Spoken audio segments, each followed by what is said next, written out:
All right, that song's quite fitting because we got about 7,000 Pitt people in our studio right now. We got Scott Barnes, Pitt Athletic Director, Jimbo Covert, former Pitt great, Pat Narduzzi, Pitt football head coach. We got somebody on the phone we're going to get to in just a moment, but let's not bury the lead. Pitt Athletic Director Scott Barnes, you're here to make a very special announcement. Go with it. We sure are, and appreciate the opportunity this morning. You think about Pitt's storied history and 9 national championships and the number of elite players that have come through our program at the very highest level of the collegiate and NFL arenas, and we have one here today, and we're proud to announce that Jimbo Covert's jersey will be retired at the Notre Dame game tomorrow. This is a 2-time first-team All-American, All-Pro player on some of the best teams in the history of Pitt football, and we couldn't be more proud of what Jimbo has done for us in giving back and being involved in our university as he's come back to the business area. So we're his play stands for itself, and if there's ever a no-brainer for an AD, this was a no-brainer. Absolutely. Jimbo, certainly something that's probably humbling. You spent time in that uniform, gave it, you stood there arm in arm with that great offensive line at the University of Pittsburgh after being switched over from the defensive side of the ball. A long way from a kid from Freedom High School, isn't it? Yeah, absolutely. I mean, it's overwhelming, and Scott and I talked the other day about it, and I am very humbled by it, and I owe a very big debt of gratitude to Pitt. I had the opportunity to play there and play for some great coaches and play with some great teammates, and we had some good years there, and and when I think back on the time there with Coach Sherrill, and I also owe a really big debt of gratitude to Joe Moore, who I think was the greatest offensive line coach that ever lived, and I owe my entire career to him because he prepared me not only to play at the next level, but to be a better man and a better person, and I think that's the most important thing. And we'll go around the horn and get a lot of thoughts here as Jimbo Covert's number will be retired tomorrow at the Notre Dame game, but you did bring up your teammates, some of your coaches. Maybe we'll talk to one of your teammates. Somebody insists that he needs to call in and talk right now, and we'll take that call right now. Who's on the phone? Hey, Jimbo, congratulations. It's Dan Marino. How you doing, bud? Hey, Danny. How you Good, doing, that's brother? Great, right? That's exciting. Yeah. Yeah. I mean, I'm happy, bro. You and I have been friends a long time, and just to be a part of this whole weekend, and I'm excited for everybody at the University of Pittsburgh and just all our friends and our teammates for you to get this honor, bro. And you deserve every bit of it. Let me tell you that. And Scott and Pat, thanks for having me this weekend. I'm excited about it, and I'm gonna be here. Well, thanks, Danny. I appreciate it. And when Pat and I talked about you coming in for honorary captain, I know him and the guys were so excited about that, and the coaching staff and everybody like that. So we're really looking forward to playing this weekend and getting after Notre Dame. But I really appreciate you calling, brother. Love you. Yeah, I love you too, man. Listen, you got to be a little more excited. You're a little. I mean, come on. Well, you're the now. radio guy, and plus, and the TV guy, and plus, that's why he's so good looking, because he had a great offensive line. He never. There's no doubt about that. Here we go. I totally agree. I was going to say that. You guys got me clean, looking good. My whole career as a Pitt player, and just congratulations. I'm excited for everybody, and it's going to be a lot of fun, man. Well, thank you so much, Dan, for jumping on the phone and wishing one of your former teammates well. We thank you so much, Dan. We'll talk to you down the road. You got it. All right, Jimbo, I'll call you. All righty, there he goes. And I know Josh and I, Coach, were talking about this before.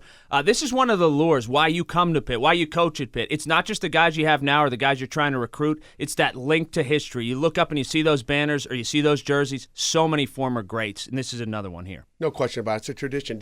I'm honored to be in a room with Jimbo Covert and have Dan Marino call in. It's amazing, and you walk around our building every day, and you just get amazed by all the great players and coaches that have played at Pitt and coached at Pitt. And we'll have a ton of them there Saturday at noon at the Notre Dame game. And obviously on the sidelines, up and down, there's going to be kids wearing varsity jackets in their Timberlands trying to fool you into feeling they're an inch taller like we all used to do. How great is the atmosphere going to be? And my God, for you personally, that'd be a nice signature win to put on the map. It sure would. Notre Dame's a great football team, and we got a real good football team as well. We're going to find out how good they are at noon on Saturday. But it would be a great win and in a great atmosphere in Heinz Field. Jimbo, I get to thinking, and I don't know if you guys hang around and say, you know what, we were the best offensive line in the history of college football, but I think you can make the argument that you guys were. Do you feel that way? I think so. I mean, we had so many great players there, and all 5 of us that I started with in 1980 all were starters as rookies in the NFL. I mean, it's unprecedented. You just don't see that very much. And, the guys I played with there all the way from Russ Grimm and Bill Freilich and Mark May and Emil Boers and Paul. I mean, great players. That and Jim Sweeney, the guys that played in the NFL for a long time. But like I said, Pitt is kind of the glue that keeps us all together. I mean, we're all still close to this time, and it's a family. And I told Scott when he came here that that's what Pitt is. It's a family, and we have a bond that's kind of unbreakable that people keep for their whole lives. I do want to talk to Scott Barnes right now real quick about all those people in Heinz Field tomorrow. Expecting an enormous crowd for this Notre Dame game. We are, absolutely. It'll be a record attendance in that Heinz Field added about 3,000 seats last year, so we are going to actually open some standing room in the plaza area to accommodate beyond the sellout. So we're excited to announce that our Panther Nation has rallied, and no better opportunity to celebrate Jimbo Covert's retired jersey than at that game. Jimbo, do you get a charge out of addressing the kids when you have a chance to talk to the teams like that? Do you have like a particular go-to kind of a speech, or how do you do that? No, I just kind of wing it, and Pat asked me a couple times to do it. I did it as honorary captain at the first game of the year. And what I tried to say is kind of like when I went to the Bears. We were really tired of hearing about the '63 championship team. Because that's all you heard about. And they said, well, we got to make our own tradition. And then we won the Super Bowl in 1985. And I told the kids, hey, you got to be tired about hearing about it in the '80s. I mean, make your own tradition. Right. And tradition starts today.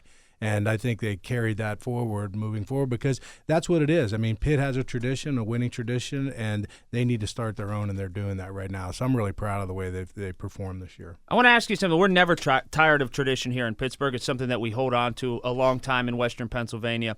And you did bring up Joe Moore earlier. He coached some greats. Coach Mark May, coached you, Coach Russ Grimm, Bill Freilich, and you think of 3 of those guys, Western Pennsylvanians. Was there something when you played that you just wanted to be meaner, tougher, stronger, lower, dirtier, nastier than that guy across the ball? And it meant something to you because the mills were still going. It was a time in which Western Pennsylvania was something different. I think so. I mean, it's like a work ethic, right? I mean, you're taught that growing up, and you get that from your parents, and you have it, and you come here, and then you get taught by a guy like Joe Moore. I mean, you're definitely going to have leverage. I guarantee you your pad's going to be underneath their pad, and you're going to be right where you need to be, and you're going to be square, and you're going to fight, and that's what he taught. And, our job was to protect Danny, and we had pretty good running backs, and we made them pretty good. And I just think that when you have Western Pennsylvania kids that are tough kids and grow up here, they that's what they want to play like. How important is it for that guy next to you and Pat Narduzzi to keep those Western Pennsylvania kids here and going to Pitt? Oh, absolutely. I mean, and Pat said it a million times. I mean, this is a great place to recruit. And when you look at Western Pennsylvania and what is here, and in the entire state of Pennsylvania and Eastern Ohio and West Virginia, New Jersey, we got a good recruiting base here. And it'll be like Pitt has always done. We've recruited on more of a regional scope, but when you stay home and you get good kids, you can usually win with them. Jimbo, I did want to ask you, maybe you're in an airport somewhere, or maybe you're playing golf with somebody, you got a Pitt polo shirt on, somebody comes up to you and says, I've got a grandson, or I've got a nephew who's a pretty good football player.